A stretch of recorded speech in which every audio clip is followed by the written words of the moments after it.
Hi guys, thanks for tuning in. I am Rahul Raj. Welcome to my channel English Express by Rahul Raj. आइए आज एक article पढ़ना शुरू करते हैं जो हमारे लिए थोड़ा सा काम का है। मतलब उस तरीके से बहुत काम का नहीं है, लेकिन अच्छा आर्टिकल है तो सीखते हैं इसमें क्या है। कुछ हमारे लिए नए नए वर्ड्स है वो सीख लेंगे और सुप्रीम कोर्ट में कैसे प्रोसीडिंग्स होती हैं उसके बारे में भी एक आइडिया सा लग जाएगा। तो देखते हैं आर्टिकल, शुरू करते हैं पढ़ना। तो हेडलाइन है, supreme court to hear plea to review same sex marriage verdict.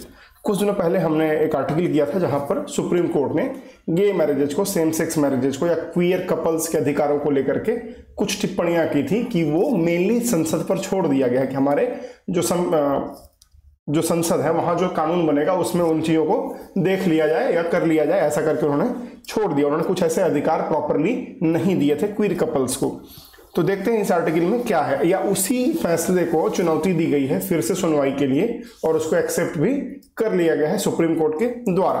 तो supreme court to hear plea, तो सुप्रीम कोर्ट जो है वो जो याचिका है, प्ली है ना, उसको सुनेगी किस चीज के बारे में, टू रिव्यू, ताकि पुनरीक्षण किया जाए, है ना, किस चीज को, same sex marriage verdict. Verdict मतलब होता है निर्णय। तो जो निर्णय आया था सेम सेक्स मैरिज पर, समलैंगिक विवाह के बारे में सुप्रीम कोर्ट का, उसके जो निर्णय थे उसको फिर से देखने की, फिर से सुनवाई की जाए, ऐसी इच्छा जाहिर की गई है या ऐसी याचिकाएं लोगों ने दी है और उसको मान भी लिया गया है। देखते हैं आर्टिकल, करते हैं फॉन्ट को बड़ा।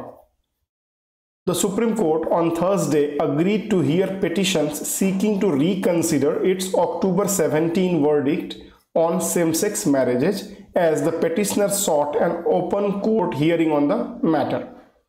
तो supreme court on Thursday, supreme court ने गुरुवार को अग्रीड, सहमत हो गए किस चीज के लिए, टू हियर, सुनवाई करने के लिए, पेटिशंस, याचिकाएं, सीकिंग, जो ये मांग रहे थे, जो ये देखना चाहते थे, टू रिकंसिडर मतलब पुनर्विचार करने के लिए, किस चीज को, इट्स अक्टूबर 17 वर्डिक्ट, जो फैसला 17 अक्टूबर को आया था उसको पुनर्विचार करने के लिए कुछ याचिकाएं दायर की गई सुप्रीम कोर्ट में और supreme court agreed, supreme court सहमत हो गया कि हम इस पर फिर से विचार करेंगे।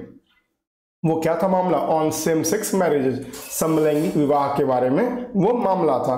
As the petitioners sought an open court hearing on the matter, और जो पिटिशनर्स हैं, जो याचिका करता है, उन्होंने ये मांग की है कि हमें ओपन कोर्ट हियरिंग चाहिए है, मतलब एक खुले में जो इसकी डिस्कशन, इसका बहस जो है वो जो भी लोग वहां मौजूद हैं वो सब सुन सके या फिर देश दुनिया भी सुन सके, ऐसा उनको एक प्रॉपर वे चाहिए है for this discussion. The earlier verdict had refused same-sex marriages in the country and left the decision to Parliament. तो इससे पहले जो अक्टूबर 17 का यह निर्णय आया था उसमें सुप्रीम कोर्ट ने had refused same-sex marriage, उन्होंने समलैंगिक विवाह के अधिकार को या उसको मान्यता देने से फिलहाल के लिए मना कर दिया था इन द कंट्री, अपने देश में, एंड लेफ्ट द डिसीजन, और इस निर्णय को छोड़ दिया था कि ये जो भी चीज है वो कौन तय करे, पार्लियामेंट तय करे, संसद में कानून बने और ये वहां तय हो कि भाई कौन सा मैरिज वैलिड है, कौन सा मैरिज इनवैलिड है। As senior advocate Mukul Rohatgi, representing the petitioners, mentioned the matter before a bench comprising Chief Justice D.Y. Chandrachud and Justices J.B. Pardiwala and Manoj Mishra. The bench said it will look into the plea. तो इस मामले को किसने वहां पर दर्ज कराया, senior advocate है, वरिष्ठ वकील है मुकुल रोहतगी, जो कि रिप्रेजेंटिंग द पिटिशनर्स, जो याचिका करता है उनको रिप्रेजेंट कर रहे थे, उनका प्रतिनिधित्व वहां पर कर रहे थे। उन्होंने कहा, मेंशन, उन्होंने इस बात की जानकारी दी, the matter before a bench comprising chief justice D Y. Chandrachud. तो उन्होंने ये कहां पे उठाया कि याचिकाकर्ताओं की एक अपील है कि आप इसको ओपन कोर्ट हियरिंग में पुनर्विचार करिए, और उस किस किस जज को ये कब बोला, जिसमें कि डी.वाई. चंद्रचूड़ जो हमारे चीफ जस्टिस ऑफ इंडिया हैं वो थे, और justices JB. Pardiwala and Manoj Mishra भी उस बेंच में थे। उसको उन्होंने उसके सामने में ये प्ली, ये प्रार्थना रखी। Rohatgi told the bench that the review plea needed to be heard in open court to redress the grievances of those seeking validation for same-sex marriages. तो रोहतगी साहब ने जब अपनी याचिकाकर्ताओं की बात रख रहे थे तो उन्होंने कहा कि उन लोगों ने कहा है कि आप रिव्यू करिए, पुनरीक्षण करिए जो आपका फैसला था, है ना, plea needed to be heard. तो जो हमारी याचिका है, जो लोगों ने याचिका की है, उसको सुनने जाने की जरूरत है, टू बी हर्ड मतलब सूचित किए जाने की जरूरत है, इन ओपन कोर्ट, एक खुले कोर्ट में, टू रिड्रेस, रिड्रेस मतलब निवारण करना, ग्रीवांसेस मतलब शिकायत है। तो उन लोगों की जो शिकायत है कि सुप्रीम कोर्ट ने उनके अधिकारों से उनको वंचित रखा, उसके बारे में जो उनकी शिकायत है उसको निवारण किया जा सके। और ये शिकायत किस बारे में है? सेम सेक्स मैरिज के validation of in India, right, कि भारत में समलैंगिक विवाह मान्य हो कि नहीं हो, उसके रिगार्डिंग ये डिस्कशन है। He said the open court hearing was tentatively listed on November 28। तो उन्होंने बताया कि टेंटेटिव मतलब होता है अनिश्चितता, मतलब जिसका नाम फिक्स नहीं है लेकिन एक मोटा मोटी आइडिया कर लेते हैं कि यार ऐसा होगा या फिर इस तारीख को होना चाहिए। तो जो इसकी सुनवाई की तारीख रखी गई है वो नवंबर 28 रखी गई है, जो कि टेंटेटिव है, मतलब बदल सकता है, बट अभी के लिए वही डेट है। Let it not be deleted. Both views, majority or minority, in the previous bench have held that there is a discrimination against LGBTQ+ couples. तो ये कहा जा रहा है कि इसको हम लोग डिलीट नहीं करेंगे, इसको मिटाया नहीं जाना चाहिए, क्योंकि जो फैसला आया था पिछले बार है ना, उसमें ये था कि बोथ व्यूज, मेजोरिटी और माइनॉरिटी, तो जजों का जो मत था वो भी बटा हुआ था। हालांकि मेजोरिटी इस बारे में था कि ये मान्य अभी नहीं है, संसद फैसला करे, लेकिन कुछ लोग थे जो इसके पक्ष में भी थे। तो ये कहा गया कि चूंकि कुछ लोग मेजोरिटी में भी हैं, कुछ लोग माइनॉरिटी में भी हैं, और ये सब लोग मानते हैं कि हमारे समाज में देयर इज अ डिस्क्रिमिनेशन, एक भेदभाव है, किसके लिए? LGBTQ+ कपल्स के लिए। जो कपल समलैंगिक हैं उनके लिए अभी भी सोशल एक्सेप्टेंस ज़्यादा नहीं है। अगर उनको हम देखते हैं तो हम उनको कोशिश करते हैं कि भेदभाव करें उनके साथ, राइट, उनको वो अधिकार ना मिले जो नॉर्मल कपल्स को मिलते हैं। If there is a discrimination there also has to be a remedy. तो ये कहा गया कि अगर उनके साथ कोई भेदभाव है तो उनका उपचार भी तो जरूरी है। क्या अगर भेदभाव एक बीमारी की तरह पकड़ लीजिए कि लोग भेदभाव करते हैं, तो भाई उपचार कौन देगा कि समाज कैसे व्यवहार करे? वो भी तो लीगल करना पड़ेगा, right. This is why we have pressed for an open court hearing, he said. तो मुकुल रोहतगी साहब ने कहा कि इसी कारण से हम लोगों ने इस बात पर जोर दिया कि इसका एक क्या हो? ओपन कोर्ट हियरिंग हो, इसकी सुनवाई खुले कोर्ट में हो, ताकि सब लोग इसमें ज्वाइन कर सकें, सब लोग इसको लाइव सुन सकें। The CJI replied that he has not examined the review petition. Let me circulate it among judges of that constitution bench, he said। उन्होंने कहा कि मैंने अभी तक इसको एग्जामिन नहीं किया, ये जो याचिका आई है उसको अभी तक मैंने निरीक्षण नहीं किया है, उसको हमने अभी तक नहीं देखा है, और मुझे जो हमारे कॉन्स्टिट्यूशनल बेंच के जजेस थे उस मामले में उनको भी इसको सर्कुलेट करने दीजिए, मतलब उन तक भी इसको हमको पहुंचाने दीजिए, ताकि सब लोग इसके बारे में अवेयर हो सके कैसी कोई याचिका आई है। According to supreme court procedures, तो सुप्रीम कोर्ट में जो काम करने के तौर तरीके हैं उनके हिसाब से the pleas seeking review of a judgement is considered by जजेस concerned in their chambers. Chambers मतलब होता है महत्वपूर्ण निर्णय करने वाला संगठन या फिर वह भवन या कक्ष जहां पर संगठन की बैठक होती है। तो सुप्रीम कोर्ट का ये तरीका है कि अगर जो उनके किसी फैसले पर कोई रिव्यू आता है, कोई रिव्यू पिटीशन आता है, तो उन सब जजों की सहमति लेनी होती है जो उस फैसले में सम्मिलित थे, राइट। अगर वो मान जाते हैं कि हाँ भाई इसके लिए हम सुनवाई करेंगे फिर से, तो they are ready to go ahead with that with no oral submissions from lawyers. और इसके लिए कोई भी मौखिक सबमिशन नहीं होना चाहिए, जबकि सब कुछ लिखित होना चाहिए। हाउएवर, हालांकि review please in exceptional cases, तो अगर कुछ एक्सेप्शनल केसेस को पकड़ लें जहां पर आपको मतलब अतिरिक्त छूट मिलनी चाहिए इस प्रोसेस के इतर, वहां पर होता है including the one pertaining to handing down the death penalty are heard in an open court. तो ये भी है कि कुछ स्पेशल केसेस में क्या होता है कि ओपन कोर्ट हियरिंग होती है, जैसे कि pertaining to handing down the death penalty. Pertaining मतलब संबंधित होना, किसी चीज से जुड़ा होना, हैंडिंग डाउन मतलब सौंपना। तो अगर किसी को मौत की सजा मिलती है तो उसकी भी सुनवाई होती है।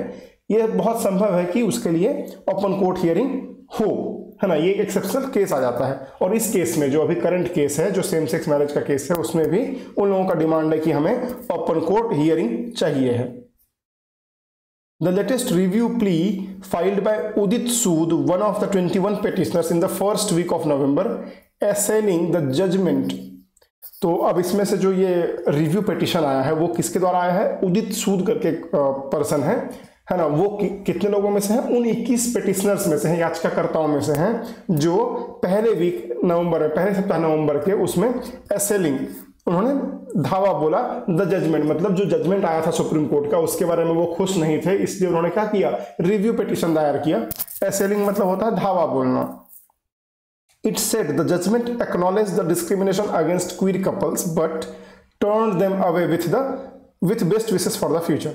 तो उनका कहना था कि जो सुप्रीम कोर्ट का निर्णय आया था कि हम इसको अभी मान्यता नहीं देंगे भारतवर्ष में, तो ये क्या है कि आप ये स्वीकार तो करते हैं कि हमारे साथ भेदभाव हो रहा है, जो यहाँ पर समलैंगिक जोड़े हैं देश में उनके साथ भेदभाव होता है, समाज के अलग अलग स्तर पर उनको अधिकारों से भी वंचित रखा जाता है ना, लेकिन आप उनको क्या किया, इसका निवारण नहीं किया आपने उनको कहा कि भाई all the best for your future, संसद जो बनाएगी वो हम लोग देखेंगे। तो ये ठीक तो नहीं है, right. On October 17 discussions on the recognition of same-sex marriages and such couples rights of adoption had reached a legal conundrum in Supreme Court। तो कह रहे हैं कि अक्टूबर 17 को जो डिस्कशन हुआ था सुप्रीम कोर्ट में इस बात के बारे में कि सेम सेक्स मैरिज को मान्यता मिले कि नहीं मिले, और ऐसे सारे कपल्स को चाइल्ड एडॉप्शन का, बच्चे को गोद लेने का अधिकार हो कि ना हो, ये क्या हुआ, लीगल कोनंड्रम में पहुंच गया। मतलब एक पहेली बन गया, कानूनी पहेली बन गया। कोनंड्रम मतलब क्या होता है, पहेली। तो एक कानूनी पहेली बन गया सुप्रीम कोर्ट में। आफ्टर विच द 5 जज bench led by CJI announced 3:2 verdict which did not favour the queer couples. और उसके बाद में जो फैसला आया था अक्टूबर 17 का, वो 3 लोग इसके पक्ष में थे कि इसको सहमति नहीं देंगे, हम लोग नहीं मानेंगे, और 2 लोग पक्ष में थे कि ये उनका नेचुरल फेनोमेना है किसी के बॉडी का, उसको हम लोग मानेंगे। तो 3-2 के हिसाब से क्या हुआ था, फैसला आया था, और वो उसके फेवर में नहीं गया था कि क्वीर कपल्स को, जो समलैंगिक जोड़े हैं, उनको उनके अधिकारों के लिए प्रॉपर वहां पर अधिकार नहीं दिए गए थे उस फैसले में। इंस्टीड इसके बदले में it left it for the parliament to decide, और सुप्रीम कोर्ट ने यह कह दिया था कि पार्लियामेंट जो करेगी वो डिसाइड होगा। मतलब कानून इसके लिए संसद ही बनाए, सुप्रीम कोर्ट क्यों बनाए। The bench refused to either strike down the constitutional validity of the Special Marriage Act or read words into the act because of its institutional limitations, while declining the right of adoption to the LGBTQ+ community। तो ये है कि जो bench था, जो सुनवाई कर रहा था सुप्रीम कोर्ट में क्वीर कपल्स के मामले को, उसने strike down the constitutional validity.